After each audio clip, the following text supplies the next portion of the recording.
11th class. Next topic है आपका यथार्थता एवं परिशुद्धता। इसका अगर हम मीनिंग देखें तो लगभग सेम सा मीनिंग है इसका, मतलब एक्यूरेसी, कि अगर हम किसी चीज़ को मापते हैं तो उसके मापन में कितनी एक्यूरेसी है, कितना वो करेक्ट मान है। बट अगर हम बहुत ज़्यादा डीपली इसको देखें तो दोनों में कुछ डिफरेंस है। यथार्थता जो है वो किसी राशि का वो मान है जो हमें ये बताता है कि जो मान हमने नापा है वो वास्तविक मान के कितना पास है, और परिशुद्धता हमें यह बताती है कि जो हमने मान मापा है वो किस विभेदन सीमा तक नापा गया है। अब मैं आपको एक एग्जांपल लेके समझाती हूँ, यहाँ से आपको ज़्यादा क्लियर होगा। जैसे मान लीजिए कि एक छड़ की जो वास्तविक लंबाई है वो है 5.346 सेंटीमीटर।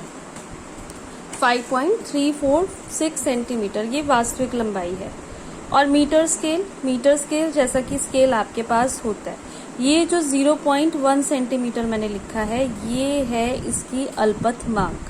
अब अल्पतमांक का मतलब क्या होता है? अल्पत मतलब लीस्ट और माप यानी कि काउंट। हर एक इंस्ट्रूमेंट की एक लीस्ट काउंट होती है। जब आप प्रैक्टिकल भी करेंगे तो प्रैक्टिकल करने से पहले भी आपको हर एक इंस्ट्रूमेंट की एक लीस्ट काउंट निकालनी पड़ेगी। तो आपने स्केल देखा होगा, स्केल में जो सेंटीमीटर वाली साइड होती है उसमें सबसे पहले जो है 0 होता है। 0 के बाद इस तरीके से स्केल होता है 0, और 0 के बाद यहाँ पर होता है 1, देन 2 एंड सो ऑन। और 0 और 1 के बीच में 10 छोटे छोटे खाने होते हैं।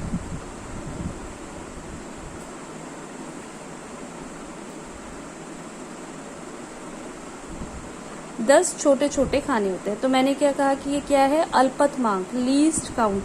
मतलब कोई इंस्ट्रूमेंट जो है वो मिनिमम कितना नाप सकता है।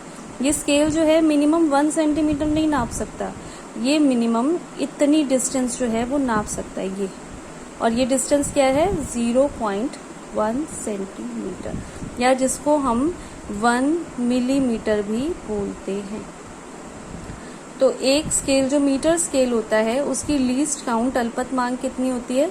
0.1 सेंटीमीटर। इसका मतलब जो छड़ जिसकी वास्तविक लंबाई 5.346 सेंटीमीटर है, अगर हम इसको मीटर स्केल से नापेंगे तो उसकी लंबाई हमें कितनी मिलेगी? 5.3 सेंटीमीटर। क्योंकि इसकी अल्पतमांक 0.1 है, मीन्स पॉइंट के बाद 1 डिजिट। तो आंसर भी जो आएगा वो पॉइंट के बाद 1 डिजिट आएगा। अब अगर हम एक वर्नियर कैलिपर से इसको मापें, छड़ को मापें, तो वर्नियर कैलिपर्स की जो अल्पतमांक होती है वो होती है 0.01 सेंटीमीटर। मीन्स ये पॉइंट के 2 डिजिट बाद तक नापता है। तो इससे नापने पर जो छड़ की लंबाई आएगी वो आएगी 5.24 सेंटीमीटर, पॉइंट के 2 डिजिट बाद तक। तो ये जो 5.3 सेंटीमीटर वाला मान है वो ज़्यादा यथार्थ है, क्योंकि जो एक्चुअल मान है, जो वास्तविक मान है छड़ का, ये उसके ज़्यादा पास है, इसलिए ये मान हो गया यथार्थ। और जो 5.24 सेंटीमीटर वाला मान है वो ज़्यादा परिशुद्ध मान है, क्योंकि ये पॉइंट के बाद 3 डिजिट तक है मान। ये पॉइंट के बाद 1 डिजिट तक है, ये पॉइंट के बाद 2 डिजिट तक है।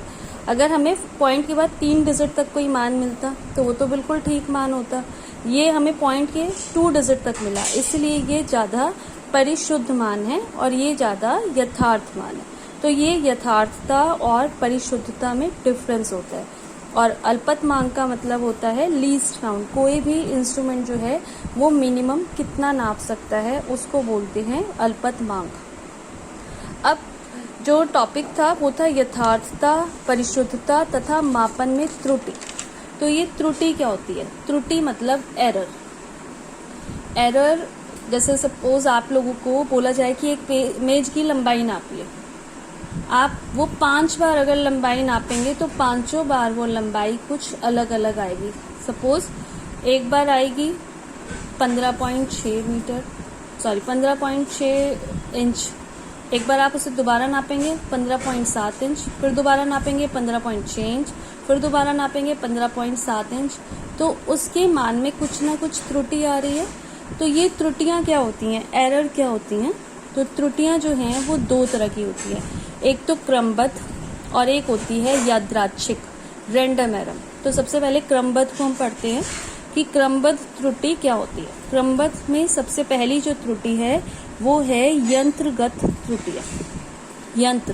यंत्र मतलब इंस्ट्रूमेंटल जो एरर होती है, आप जो इंस्ट्रूमेंट यूज कर रहे हैं अगर उसी में कुछ प्रॉब्लम है तो डेफिनेटली जब आप उससे कुछ मेजरमेंट लेंगे तो त्रुटि आएगी। तो इसको बोला जाता है यंत्रगत त्रुटि। सपोज आप टेम्परेचर नोट कर रहे हो, थर्मामीटर यूज करोगे, तो उस थर्मामीटर में ही अगर कुछ एरर है तो त्रुटि आएगी। तो इस एरर को बोला जाता है यंत्रगत त्रुटि, इंस्ट्रूमेंटल एरर।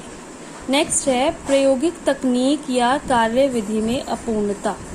आपको जो प्रैक्टिकल आप कर रहे हो वो प्रैक्टिकल की प्रॉपर नॉलेज ही ना हो, आपको पता ही नहीं है कि वो प्रैक्टिकल करना कैसे है। सपोज किसी प्रैक्टिकल में आपको ये बोला जाए कि टेम्परेचर को आपको कांस्टेंट रखना है, तो टेम्परेचर कांस्टेंट रखने के लिए आप कोई बर्तन है, बर्तन में जल भरा हुआ है और ये कहा जाए कि इस जल का टेम्परेचर आपको कांस्टेंट रखना है, मतलब अगर वो गर्म है तो गर्म ही रहना चाहिए। तो आपको क्या करना चाहिए कि उस बर्तन को आप किसी ऐसे पदार्थ से ढक दे, किसी कुचालक पदार्थ से, ताकि जो बर्तन की हीट है या उसके अंदर जो जल है उसकी हीट है वो बाहर ना जाए। बट आपको अगर उसकी नॉलेज नहीं है तो जो आप टेम्परेचर नोट करेंगे या जो उसमें आप रीडिंग्स लेंगे उसमें क्या आ जाएगी, त्रुटि, एरर। इसको क्या बोला जाता है, प्रायोगिक तकनीक या कार्य विधि में अपूर्णता। और लास्ट है व्यक्तिगत त्रुटि। व्यक्तिगत त्रुटि मतलब आपने जो रीडिंग्स लेनी थी वो खुद ही क्लियर नहीं ली, आपको एक जगह स्थित होकर रीडिंग्स लेनी थी, आपने स्थित होकर रीडिंग नहीं ली, या फिर आपको एक बार लेफ्ट आई क्लोज करनी थी, एक बार राइट आई क्लोज करनी थी, बट आपने क्लोज नहीं करी, तो उस एरर को क्या बोला जाता है, व्यक्तिगत त्रुटि। तो क्रमबद्ध त्रुटि जो है वो तीन तरह की होती हैं, यंत्रगत, प्रायोगिक तकनीक या कार्यविधि में अपूर्णता, और तीसरी है व्यक्तिगत त्रुटि। और जो त्रुटियां दो प्रकार की मैंने बताई, एक क्रमबद्ध और एक यादृच्छिक।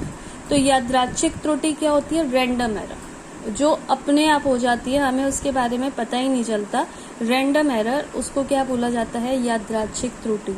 जैसे मैंने अभी आपको एग्जांपल लिया था कि एक मेज का आपको मेजरमेंट लेने के लिए बोला जाए, तो आप 4-5 बार अगर उसकी रीडिंग्स लेंगे तो 4-5 बार उसकी रीडिंग्स अलग अलग आएंगी। तो वो एरर कैसी होगी, यादृच्छिक, मतलब रैंडम एरर, जिसका आपको पता ही नहीं है कि ऐसा क्यों हो रहा है। इसीलिए जब लैब में भी प्रैक्टिकल्स किए जाते हैं, कोई भी प्रैक्टिकल किया जाता है, तो प्रैक्टिकल करते हुए कहा जाता है कि रीडिंग्स को आप 4-5 बार लें और फिर उसका एवरेज निकाल के आंसर निकालें, क्योंकि अगर एरर आ रही है तो बार बार रीडिंग लेने से, उसका एवरेज लेने से एरर जो है वो कम हो जाती है। तो ये हैं त्रुटियां, क्रमबद्ध त्रुटि और यादृच्छिक त्रुटि।